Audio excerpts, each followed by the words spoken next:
Do you need to take what are called subject tests? Parents, if you took these long ago when I did, they were called achievement tests. 1-hour tests in different academic subjects. They're not the same as APs. They're much shorter. They're only 1 hour long. Here are your options. This is the menu. So if you decide you need them at all, these are the ones that you would choose from. And generally speaking, in most cases, it's up to you which ones you would choose. And you would choose the ones that correspond with your most advanced classes and which you do well. Okay? So if you need them at all, here are your choices. Okay? Do you need them is the question. You probably don't need them. And you would probably have an abundance of options without them at all. Okay? However, here's the landscape. So out of these 50, here are the 4 that do not care at all. No position on subject tests at all. Here again are those 7. Remember what these 7 were? The test flexible. They don't require subject tests, but they would let subject tests stand alone in place of an SAT or ACT. They're that unique cohort. Okay? These ones in yellow, they take kind of this nebulous position of, well, we'll consider them. They're truly not required or even absolutely expected, but if you had them, they're saying, we'll see them, and it could help.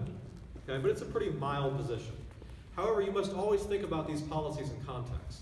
Okay? I'm always upset about Stanford. Okay? Stanford's in this list, in this category. Stanford is extremely competitive. Okay?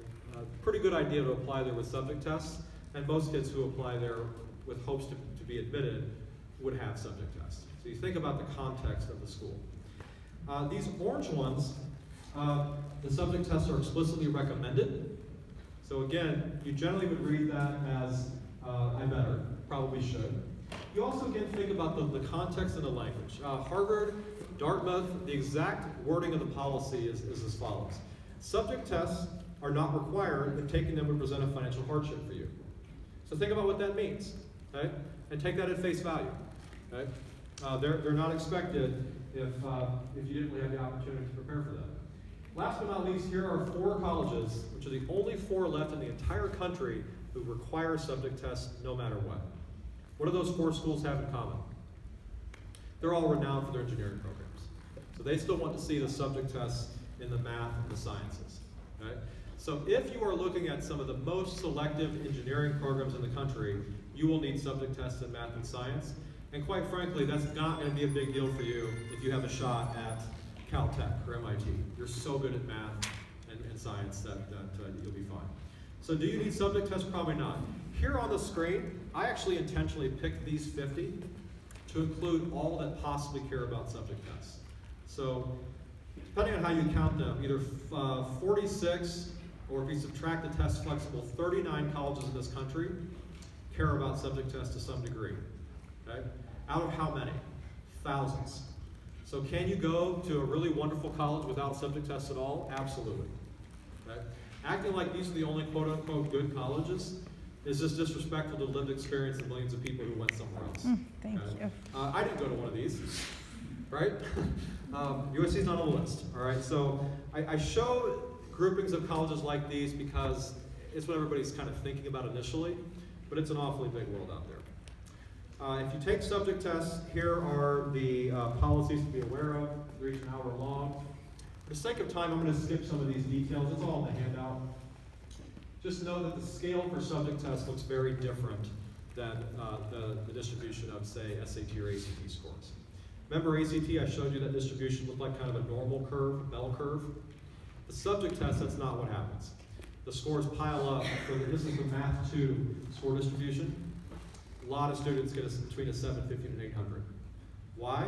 Because no one takes it in the first place unless they're really good at that higher level math. Okay? So it's a self-selected group, whereas almost everybody takes the SAT or ACT.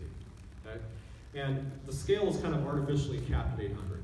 If it were allowed to run out further, say to 1100, then the distribution would look like that.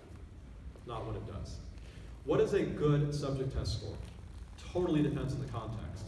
Let's say a 740 on the Math 2. 740. Okay?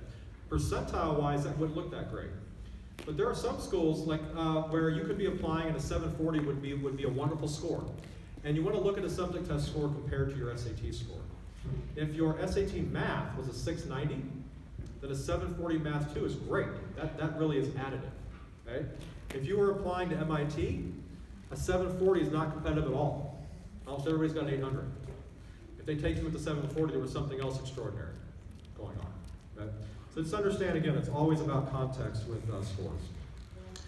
I'm about done. Just a few more quick topics, and then we'll take any and all questions. Practice tests, again, I've been a broken record on this. This is